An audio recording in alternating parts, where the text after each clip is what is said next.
Bienvenidos de nuevo a Detrás de la Noticia en RT. Aquí estamos desde Nueva York con un programa muy especial y nos acompaña el presidente del Estado Plurinacional de Bolivia, el presidente Evo Morales. Muchísimas gracias, presidente, por estar aquí en Detrás de la Noticia. Muchas gracias, Marcín, por la entrevista. Muy contento de volver a estar contigo en esta conferencia. Bueno, presidente, usted está aquí en Nueva York, en Naciones Unidas, para celebrar el Año Internacional de la Quinoa. Es un reconocimiento muy importante para Bolivia. ¿Qué representa quinoa para Bolivia? Bueno, quinoa fundamentalmente representa a los pueblos indígenas, no solo de Bolivia, sino de la región andina. Quinoa, un cereal andino, en el pasado perseguido, satanizado, penalizado, hasta en algún momento intentaron acabar con nuestro producto. En la época de invasión europea, quinoa realmente orientado a la eliminación. Como siempre intentaron acabar con nuestra cultura, con nuestra vestimenta, con nuestro idioma, nuestras formas de vivencia en colectividad, con nuestra música, con nuestra hoja de coca, pero también con quinoa. Felizmente nuestros antepasados defendieron con mucha dignidad y en algún momento, me acuerdo perfectamente cuando era niño, la quinoa estaba considerada como alimento del indio, pero despreciado igual que el indio. Ahora ese alimento del indio apreciado, yo digo, por el gringo. Esa fue la cultura del occidente, un producto de los Andes de la región andina. Claro, bueno, y es un logro muy importante en Naciones Unidas, el reconocimiento de la quinoa. Y bueno, se puede decir incluso que usted ha tenido 3 logros muy importantes en los últimos años. Este reconocimiento de la quinoa, también la descriminalización de la hoja de coca, de masticar la hoja de coca, y también el reconocimiento del agua como un derecho humano, que han sido luchas muy fuertes de su gestión. ¿Qué importancia tienen esos logros para el pueblo boliviano? Una importancia para dignificar Bolivia, es parte de la lucha de los pueblos indígenas y todos los movimientos sociales por la soberanía, no solamente una dignidad desde un punto de vista social ni cultural, sino económica y financiera. Esa es la gran diferencia, que los servicios básicos deben ser un derecho humano y no de negocio privado, que la coca representa la cultura andino-amazónica y por tanto después del año 1961 penalizado, no solo penalizado, sino orientado al exterminio de la hoja de coca. Ahora la comunidad internacional reconoce el uso tradicional de la hoja de coca con fines medicinales, pero también alimenticias. Un hecho histórico, inédito, un triunfo del pueblo boliviano de tantos años de lucha para el reconocimiento de nuestra identidad. Pero también recordar y refrescar la memoria. Una declaración de los derechos de los pueblos indígenas de América y del mundo ha sido también una gestión hecha por el gobierno, y el año 2007 pues aprobaron esta declaración de los derechos de los pueblos indígenas. Ahora estamos en la otra batalla, como Naciones Unidas, que reconozcan el derecho de la madre tierra. Si bien hace 60 o 70 años recién se dieron cuenta los organismos internacionales que el ser humano tenía derechos. Eso es la Declaración Universal de los Derechos Humanos. Después recién se dieron cuenta que habían derechos políticos, derechos económicos, derechos sociales y los derechos de los pueblos indígenas. Ahora la batalla es cómo hacer reconocer que la madre tierra, la Pachamama, también tiene derechos. Yo sigo convencido. La madre tierra o el planeta puede existir mejor sin el ser humano, pero el ser humano no puede vivir sin el planeta tierra, sin la madre tierra. Estas son nuestras profundas diferencias, por eso el debate ya se da en las Naciones Unidas para reivindicar el derecho de la madre tierra. Será la próxima batalla. Pero hay tanta resistencia en la comunidad internacional, principalmente de las llamadas grandes potencias en cuanto al tema de los cambios climáticos. ¿Te crees que es una posibilidad de que se reconozca un derecho así de la Pachamama, de la Madre Tierra? Cuando hay derechos, no hay potencias que desconozcan estos derechos. Cuando hay derechos como de la madre tierra, las potencias se quedarán reducidas. Y por eso yo creo en los pueblos del mundo, en los movimientos sociales del mundo, que luchan no solamente pensando, mirando las futuras elecciones, sino pensando fundamentalmente en las futuras generaciones.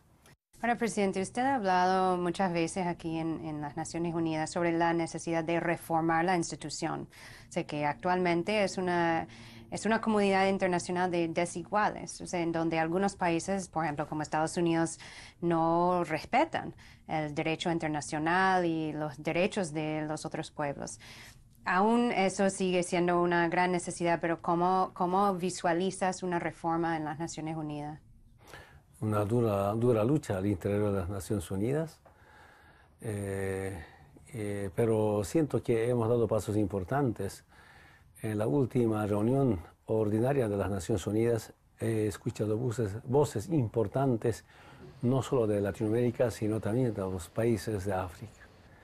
Es decir, hay una rebelión de los países, si no son de muchos, de algunos, una sublevación frente a las Naciones Unidas, donde no hay democracia, donde no se respetan las resoluciones, y más bien, a nombre de las Naciones Unidas, el Consejo de Seguridad impulsa intervenciones a acabar con vidas, no para salvar vidas. Esta lucha al interior de las Naciones Unidas continuará para el bien de la humanidad. Bueno, como un ejemplo tal vez de una comunidad internacional o una comunidad regional distinta, vemos América Latina en el siglo XXI, el nacimiento de ALBA, UNASUR, ahora la comunidad de estados latinoamericanos y caribeños. ¿Cómo analiza ese gran cambio que ha ocurrido en América Latina y qué importancia tiene eso para los pueblos latinoamericanos? Una verdadera interacción de los pueblos de América Latina y el Caribe. El ALBA son países presentes junto a sus pueblos, los movimientos sociales antiimperialistas. UNASUR, una interacción regional para la liberación de nuestros pueblos. Pero ahora organizamos CELAC, que es una interacción sin Estados Unidos, el que siempre somete a países, el que chantajea a países, solo con el único interés de recuperar o adueñarse de nuestros recursos naturales. Y los pueblos del mundo ahora nos damos cuenta, especialmente en América Latina, y por eso nunca más volverán políticas de saqueo por parte de las transnacionales y potencias que hicieron mucho daño a nuestros países. ¿Cree que son instituciones o organismos en América Latina que se van a seguir consolidando y fortaleciendo en los próximos años? No, estas instituciones o organismos de integración deben consolidarse y aplicar desde los distintos consejos, comisiones, resultados para los pueblos. En temas de salud, en temas de educación, Cuba nos enseñaría mucho en temas de salud y educación, especialmente salud preventiva, pero también queremos integrarnos en la lucha contra el narcotráfico, como regionalizar la lucha contra el narcotráfico. Y en vez de que Estados Unidos cada año diga, este país desertificado, ¿por qué no Sudamérica puede desertificar a Estados Unidos? Cuando Estados Unidos es el primer consumidor de las drogas, el primer mercado, y el mercado sigue creciendo y no tiene ninguna política para bajar el mercado interno de las drogas en Estados Unidos. Pero sin embargo, ese país es el que certifica o desertifica a los países. A los países pro-capitalistas, pro-imperialistas, nunca desertifica. A los países antiimperialistas y anticapitalistas no desertifica. Por eso, esta interacción, primero, para evitar que haya ninguna desertificación o certificación en la lucha contra el narcotráfico. Si sigue con estas políticas, los gobiernos de Estados Unidos, también Sudamérica o Latinoamérica, desertifica a una potencia que no aporta en la lucha contra el narcotráfico, más bien usa el narcotráfico con fines de carácter geopolítico. Hablamos de Estados Unidos, bueno, estamos aquí en Estados Unidos. Bolivia y Estados Unidos no han tenido una relación muy buena durante los últimos años. Como bien has dicho, el gobierno estadounidense sigue desertificando a Bolivia. Han también declarado diferentes, políticas contra Bolivia en los últimos años. ¿Ves una posibilidad ahora que Obama acaba de entrar en un nuevo y último mandato? ¿Crees que va a haber algún cambio en la relación entre Washington y La Paz o va a quedar igual? Yo no creo. Tienen políticas definidas. Responde a un sistema, a un modelo de intervencionista. Por tanto, dudo que cambie. Lamentablemente, una persona de familia discriminada se convierte en un discriminador. No solamente estoy hablando de Evo, porque representa al movimiento indígena, sino a los países de Sudamérica.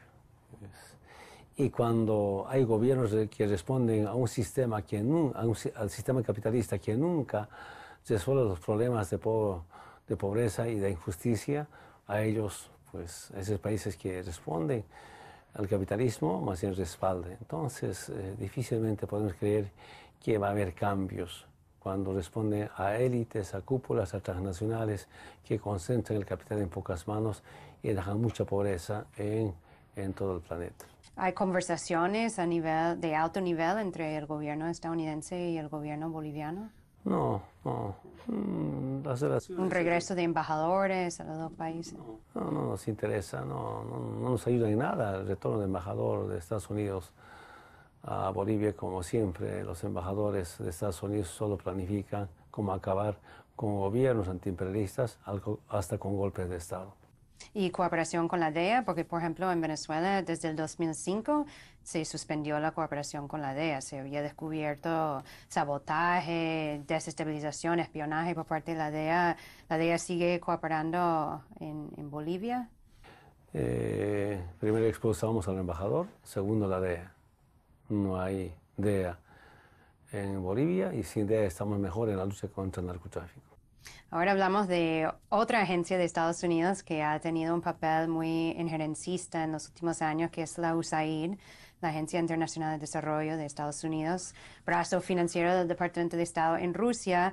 El año pasado, a finales del año, expulsaron USAID de su territorio y prohibieron el financiamiento externo a las ONGs y otros grupos que estaban trabajando con fines políticos.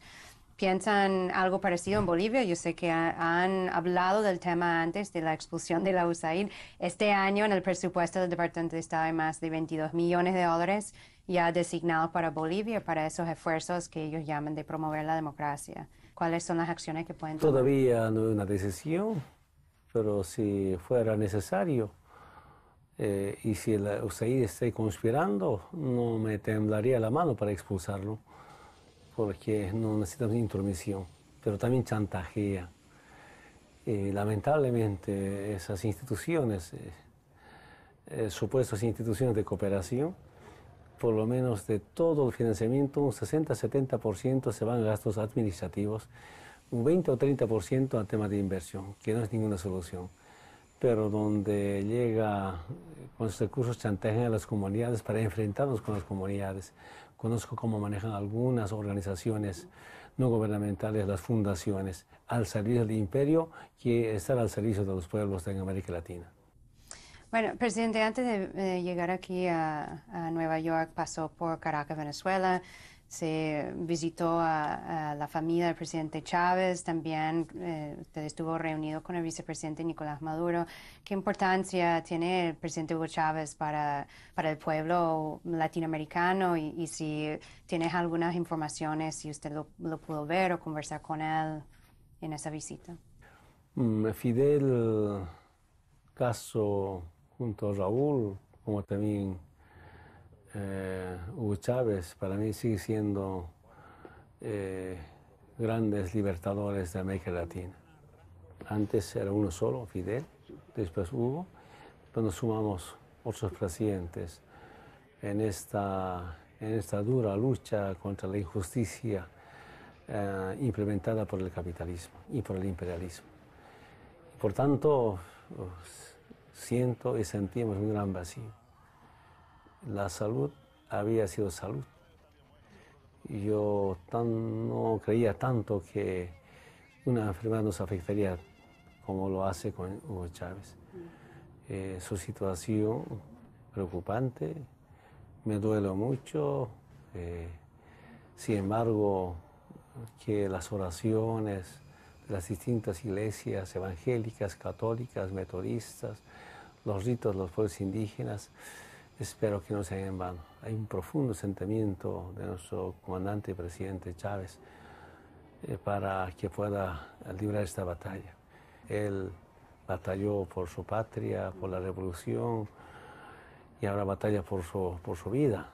Después de batallar por su patria, y acompañamos. Lamento mucho decirle que no pude verlo, pero estamos con la familia, con sus médicos, están muy alentados. Estuve con el vicepresidente, con gobernadores, me invitaron a una reunión, muy contento, muy fortalecido. Realmente me siento orgulloso de ese equipo de trabajo. Solo en este momento lo que podemos hacer es estar unidos como justo homenaje al presidente Chávez que batalla por su vida. El presidente Rafael Correa también acaba de ser reelecto y dedicó su triunfo electoral al presidente Hugo Chávez. ¿Cómo ves la victoria de Rafael Correa en Ecuador? Un triunfo democrático, una revolución democrática, una fiesta democrática para el bien del pueblo ecuatoriano. Esta es una prueba más que presidentes que usan la política para servir y no para servicio del pueblo, estos son los resultados.